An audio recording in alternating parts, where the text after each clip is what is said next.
পুরুষ যত যত্নবান একটি নারী ততটাই ভাগ্যবান। 5 বছর সম্পর্ক করার পর যখন আমার পরিবারের মানুষ রাজি হচ্ছিল না, তখন আমার প্রিয় মানুষটি আমার বাড়িতে এসে বাবার পা ধরে বলে, আঙ্কেল প্লিজ আমাদের দুজনকে আলাদা করবেন না। আপনার মেয়েকে আমি অসম্ভব ভালোবাসি, বিশ্বাস করুন ওকে আমি কখনো কষ্ট দিব না, সর্বোচ্চটা দিয়ে ভালোবাসবো। ওর এমন কথায় আমার বাবার মন একটুও গলেনি। বাবা বলেছিল, তুমি প্রতিষ্ঠিত হও, অনেক মেয়ে পাবে, আমার মেয়ের বিয়ে আমি অন্য কোথাও দেব।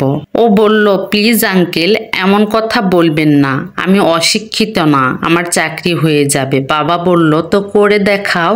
তখনও বলল, প্লিজ আঙ্কেল আমাকে 1 মাস সময় দেন, এতে যদি আমি চাকরি করতে পারি তাহলে আপনার মেয়েকে বিয়ে করব, না হলে আপনার ইচ্ছে মতো দিয়েন। ওর কথায় আমার বাবা রাজি হয় এবং তাকে 1 মাস সময় দেয়। এরপরে সে 1 মাস কঠোর পরিশ্রম ও চেষ্টার পরে ছোট্ট একটি চাকরির ব্যবস্থা করে এবং আমার বাবাকে জানায়। সেই কথা শোনার পর আমার বাবা বলে, যেই টাকার চাকরি পাইছো তুমি খাবে কি, আমার মেয়েকে খাওয়াবে কি, এর চেয়ে তুমি তোমার লেভেলের কাউকে বিয়ে করিও।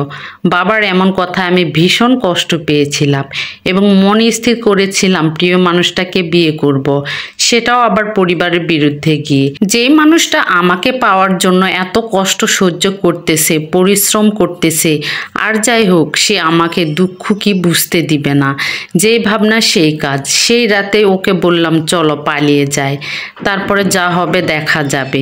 এরপর দুজনে আমরা পালিয়ে যাই এবং একটি কাজী অফিসে গিয়ে বিয়েতে আবদ্ধ হই।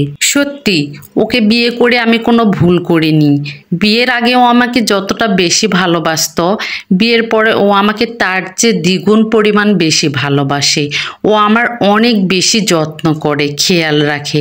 আমার দুঃখ হলে ওর দুঃখ হয়, আমার কষ্ট হলে ওর কষ্ট হয়, আমার দুঃখে ও কাঁদে, আমার অনেক বেশি সে খেয়াল রাখে।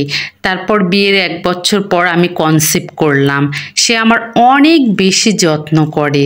এ যেন এক অন্যরকম ভালোবাসা।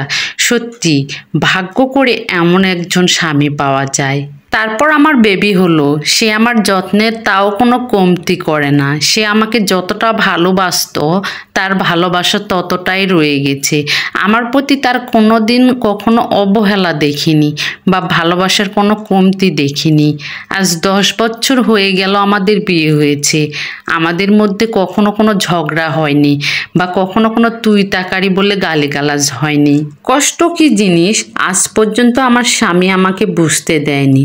সে আমাকে অনেক ভালোবাসে। আমার স্বামীর জন্য আমি একটা কথাই বলতে চাই, যদি কখনো আবার এই পৃথিবীতে আসি তখনও যেন আমি তাকে আপন করে পাই।